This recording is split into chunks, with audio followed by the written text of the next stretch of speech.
ariko sha uraryoshye bro.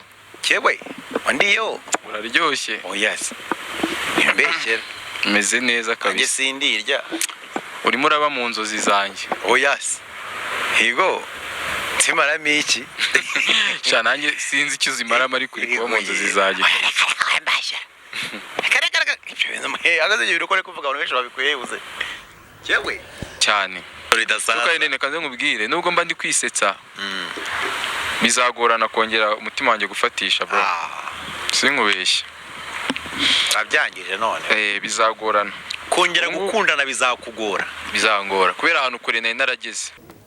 Nizere ko umeze neza uri amahoro shuti wowe udahwema kubana natwe umunsi ku munsi mu biganiro byacu. Imana y'amahoro ni guhumugisha kandi ikomeze ikwishimire. Dutangije aka kajambo n'akajambo gatoya ariko gafite imbaraga zikomeye kavuga ngo usigaye uba mu nzozi zanjye. You live on my dream. Abantu benshi ntago bajya basobanukirwa icyo bita kuba mu nzozi z'abandi. Ni ikiganiro nari gukurikira kuri channel imwe, nacyumvishije cyose ndakirangiza ariko nje kuganira kuri aka kantu kuba mu nzozi zanjye. Umugabo w'Imana Yeremiya yarahanuye aravuga ngo ubwo Uwiteka ari mu ruhande rwacu umubisha wacu yabande cyangwa se umwanzi wacu yabande. Hanyuma umwami Yesu ashimangira mu magambo ye akomeye avuga ijambo rikomeye riruta andi magambo yose nkuko abantu benshi batajya baryuza. Aravuga ngo nta kindi kigenza umujura no kwiba, kwica no kurimbura. Rero reka manze mbifurize icyumweru cyiza shuti mwebwe mukurikira ibiganiro byacu umunsi ku munsi mubana natwe uko bwije nuko bukeye. Ubuntu n'urukundo rw'Imana yacu kwera kwayo no gukiranuka kwayo bibe ku buzima bwanyu. Ndabibifurije kugira ngo mukomeze murindwe imibiri yanyu, umwuka wanyu muhumeka, ubugingo bwanyu. Iyo tuvuze ubugingo n'umwuka n'umubiri, hari umuvandimwe nabonye wambaje mu kiganiro abaza ngo bazadusobanurira ubugingo ni iki. Tuzakora ikiganiro cyabyo ariko iyo mbifurije kugira ishya n'ihirwe, gukomera, kutanyeganyega, kuba strong mu buzima bwanyu ku buryo umubiri wanyu uba ukomeye. Mwebwe ntago mwumva ikintu mba mbifurije ni ikintu gikomeye. Ni nkaho nafashe amafaranga menshi nkabaha, ni nkaho nagafashe amazu meza nkabahereza, ni nkaho nagafasha mu modoka yandagezwe ya BYD nkabahereza.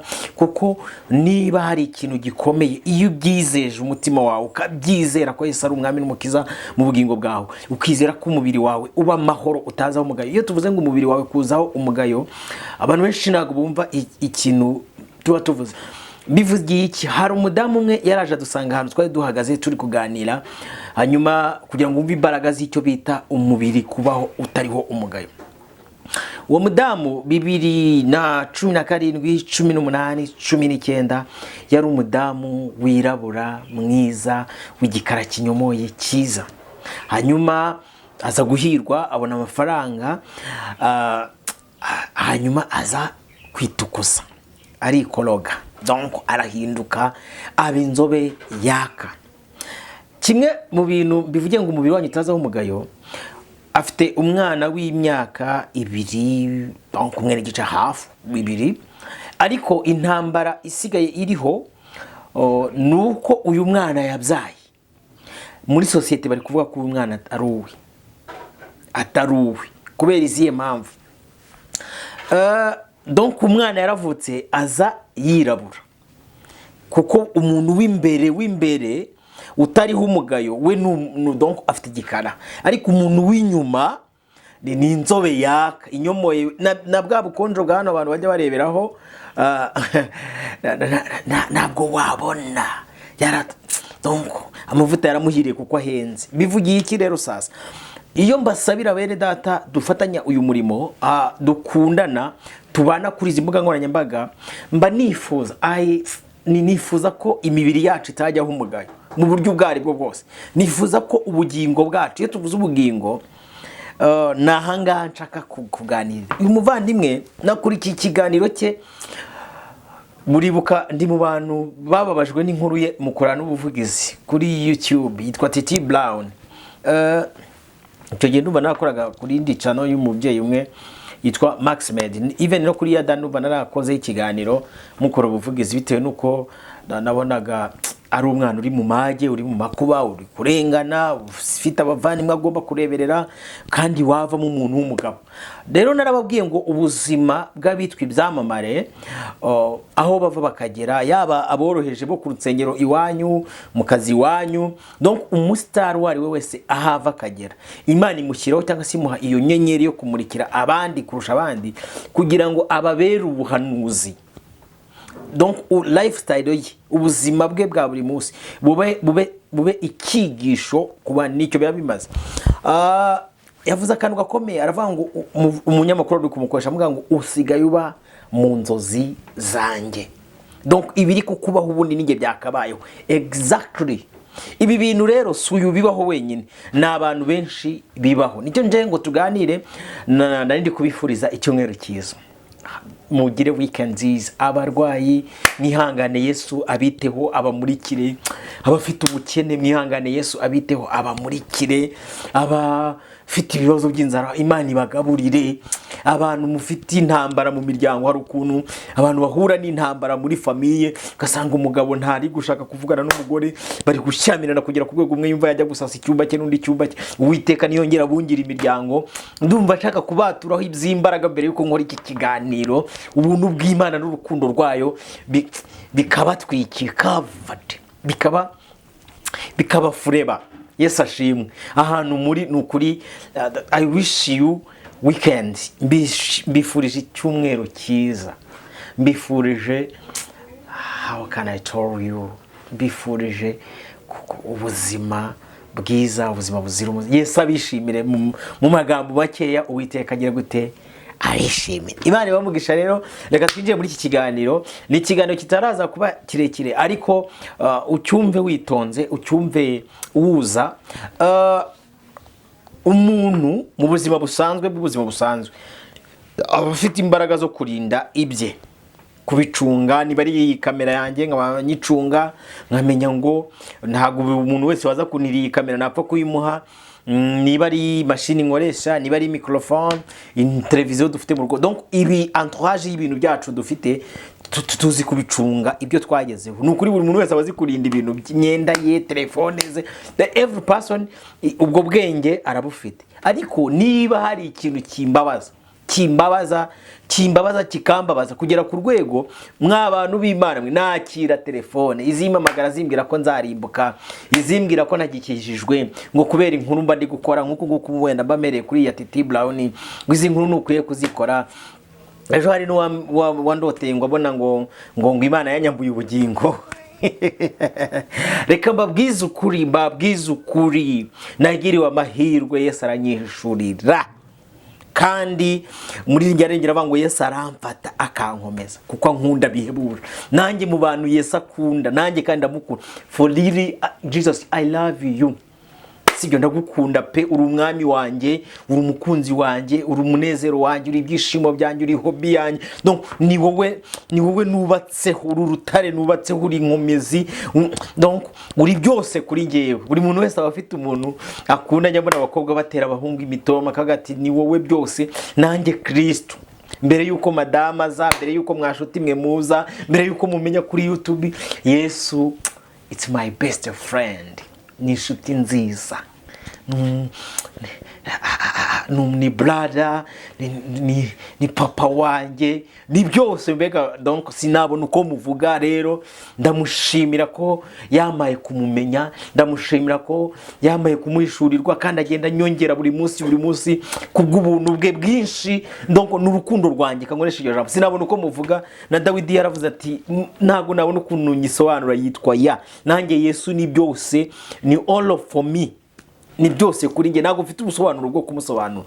Rero mwimunyambura, mwikumva nta cyankuraho Yesu ari yambereye uburuhoke. Bane shimwe, suko nanga guhugurwa ariko numva naguye cyangwa se nkumva narengereye pe. Niba hari umuntu ukunda guhugurwa, ukunda kugirwa inama, gucyaho, mbamo kandi nkunda gucyaha.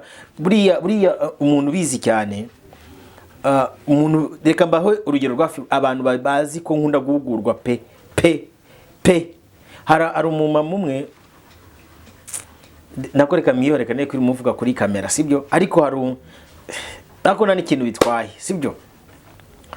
Hari umubyeyi umwe ujya ukunda kumwe ati Roba utarenga aho ngaho ndumva ugiye kurengera. Hari n'undi mupapa umwe Robert stop, kandi nkamwumva kuko nakosheje ndi umuntu mukuru, sinywa itabi, sinywa urumogi, sinywa inzoga ngo wenda ngo ubwenge bwayobye, sinyajya mu bagore wenda ngo barancashije nk'ukuntu abantu bajya bakunda kuvuga sibyo. Sinsibukira muri za Rayon Sport na za Peri ngo zinsaze nk'uko njya mbona abandi byisigira amarangi. Ndi normali, ndi muzima. Rero Imana ibamugisha nimukangirira impungenge, ndakijijwe. Yesu yarampamagaye arantoranya muri benshi, aramishurira anyigisha urukundo rwe n'ubuntu bwe bwinshi, kandi numva bunyuzuye. Imana ibamugisha. Sinanababwiye ariko nagira ngo mbwire abantu nk'umuntu yicaraga ngo shanga Imana yanyeretse ngo Imana ikwambura ubugingo. Hello. Aha. Ariko reka mbabwire ko Yesu ari umwami mwiza. Nzamuhamya mu isi yose, yaba off camera yaba kuri kamera. Kristo ni umwami mwiza. Ganigarukire rero kuri iyi topic, kuba mu nzozi z'abandi. Ibi nari mbahaye urugero rwiza rw'ubutunzi busanzwe, kuna abantu bazi kubucunga amatelefone yabo, mu mashini yabo, amashakoshi yabo barayacunga bien. Ariko niba hari ikintu kibabaje ni ukuntu abantu batazi gucunga ubuzima bubyara ibyo bintu.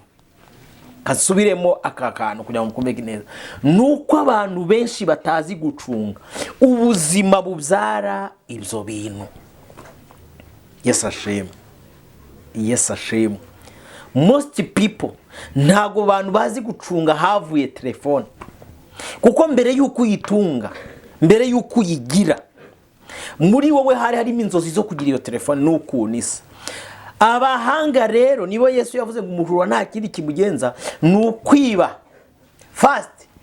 Iyo bavuze ngo kwiba ni ibintu bireba icyo bita ubugingo. Ni life storing kitwa ubugingo. Ibyishimo, umunezero, urukundo, imbabazi za mbuto zose z'ubugingo, cyangwa se Paulo yandika itorero ry'Abagalatiya, za mbuto zose uko zigera mu 9. Iyo umaze kuzikurwamo usigara uri igisenzegere. Uwagukundaga ntabakigukunze, uwakugiriraga imbabazi ntabakigirira imbabazi, uwakunezerwaga ntabakikunezerewe, abasabanaga nawe ntibabagisabanye nawe. Everything nicyo kintu kibanza, storing icyo bita kwiba ubugingo. The second one, ikindi kintu bakora nicyo bita kwica. Iyo tuvuze kwica, abantu benshi ntago bica ubugingo. Ubugingo ntibupfa, ubugingo ni ubuzima bw'iteka. Ikintu gipfa muri wowe ni ikintu cyo kwica, donc ubutware. Buriya ikintu Adamu na Eva Satani yabakoreye ni ukubanyaga icyo bita ubutware. Akanono akabaho icyo bita permutation. Permutation ni ugufata ubutware ugahita utanga ububata. Thank you Father Lord to give me this revelation. Donc gutanga icyo bita ubutware none ugahita wakira icyo bita ububata. Nicyo kintu kiba ku bantu benshi iyo umwanzi Satani agiye kubiba. Ese umuntu abimbata gute? Murabizi ko umwami Yesu muri twebwe n'ubumana yaduhaye kitwa choice, amahitamo, umudendezo. Muri Adamu na Eva mu ngo bya Edeni bari bafite umudendezo, donc banezerewe. Bibiliya iva mu gihe cy'umunezero, cy'ubudacumura, babaga mu buzima bw'umudendezo, bw'amahitamo yuzuye. Ariko Satani amaze kuza bahereje icyaha, bamuhereje ubutware bwo gutwara ibiri mu isi byose. Ura ni ubigenga. Keretse umuntu Yesu yahaye ubugingo buhora akamusubiza mu ngo bya Edeni, kuko hariho marayika nubarakihagaze ngende babarokorera babapene bajya kugera ku ngo bya Edeni, marayika w'umukerubi bakabati mwisubira mudasubira na icyaha. Kuko iyo muza guhishurirwa ukuri kw'ijambo ry'Imana, nimwe mwigisha ibintu bijyanye n'inda, kandi inda ni y'ibiryo n'ibiryo byose bizarimbuka. Nguyu marayika ubaga ngo nimusubire mwakwigishije iby'ubugingo buhoraho. Haleluya, Imana ishimwe. Rero iyo icyo bavuze ngo kwica umuntu, iyo ubugingo bumaze gusahurwa, bukazirikirwa muri Gehenomu.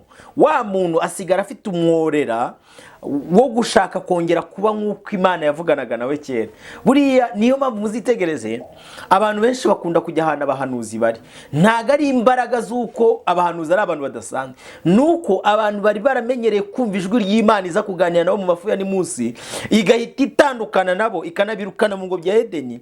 Urwo rukundo no gusabana no kongera kumvana n'Imana ivugana n'abantu bajya barukumbura. Niyo mpamvu iyo bumvishe hari umuntu uvuga ngo avugana n'Imana bahita bamukurikira batika tujye kumva ikintu Imana ivuga.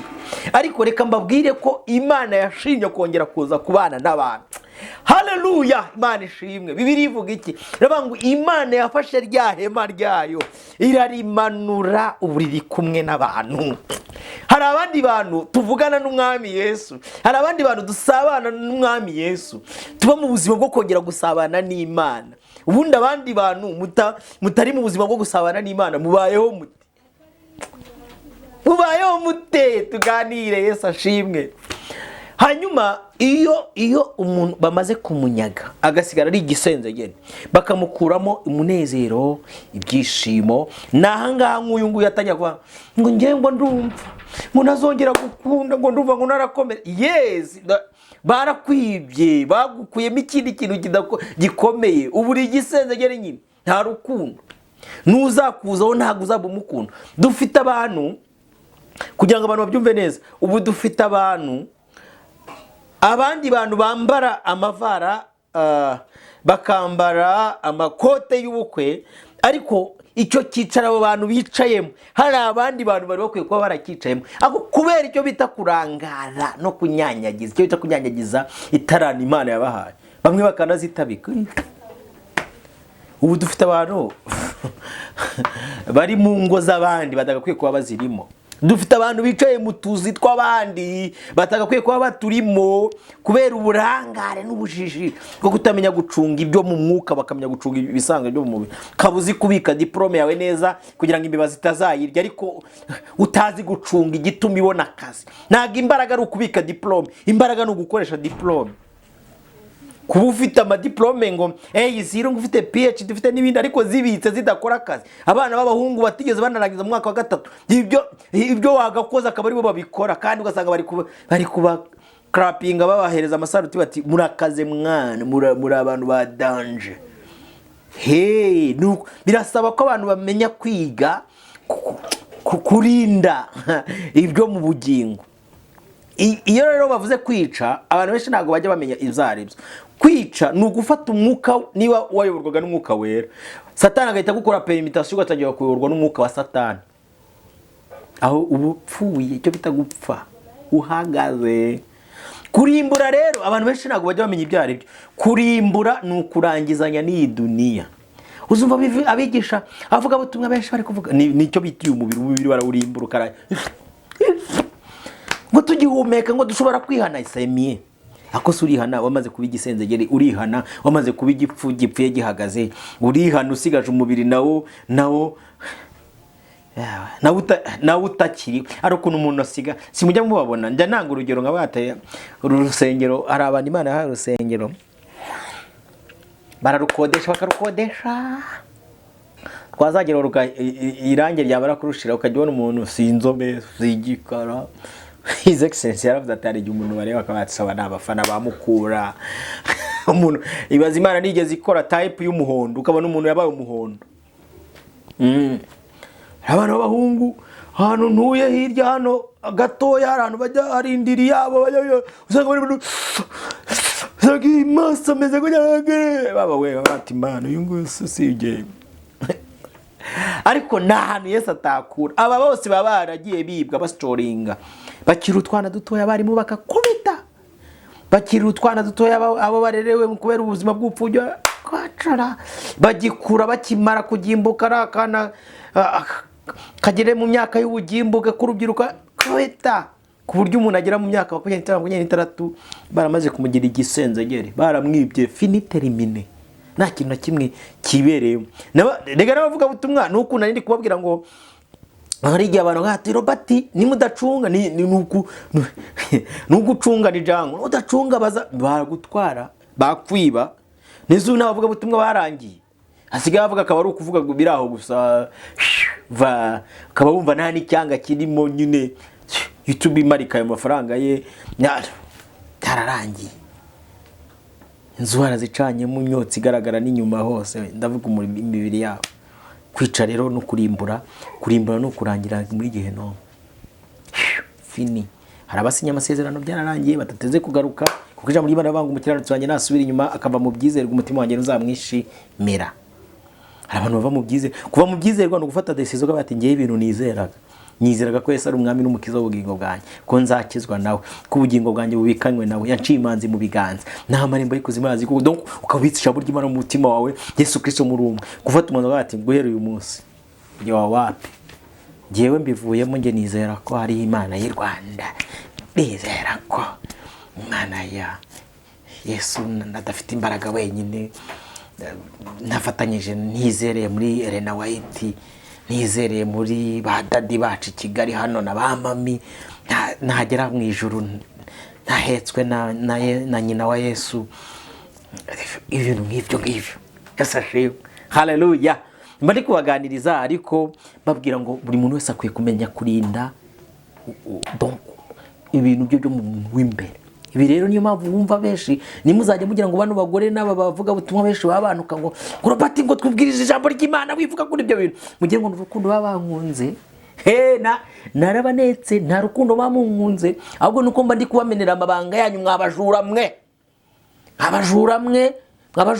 muri abajura babi. Ubu hano hari cano nzazivuga zigera muri 5. Banyamakuru bazo n'abajura muzabitegereze. Umuntu wese ukoranye nabo birangira niba wari ufite umuryango uhirimye uwo badafunze kandi ngo babagize neza, abandi bakabibirofa urikuma kubera ite barangurica kura barabereje kera cyane ku buryo usanga mwana ziga ugihinguka. Hari abagore rero bazi kuza ngo kwasama ngo no kutanga ngo buhamya ngo babaronguraga babakubita biyandarika n'imiryango yabo bayita hanze, babwira nigendera gake wa mwana w'abahungu. Noneze kwivuga ubutumwa ari kuryo rigezweho. Ubu nibwo buryo bwo kuvuga ubutumwa bwiza. Abanyamadini babasamye imbere basatura, bamwe bita basatuzi. Nabonye ukuntu babakubise, abandi bari muri kata. Nta mugore umwe nabonye isa yari umupasteri, none nawe bakaba bamushyize hejuru cyane. Abari ibintu byo kugenda abantu bazi bituntu bikorera rega gake. Abandi bana b'abapasteri ngo bari kwiga bazenguruka za hena nk'amadeni bamereye nabi batazi gahunda zo kuntu. Ndabashimiye kuba mwabanye nanjye muri iki kiganiro. Imana amahoro ibahumugisha. Reka mbabwiye ibiganiro byacu nakagaruka. I love you so much. Stay tuned to me. Mujye munkurikira, nanjye ndabakunda. Comment zanyu, ubuntu bw'Imana n'urukundo rwayo ari byo biba ku buzima bwanyu. Nukuri I love you so much. Thank you. I'm just say shalom. Amen.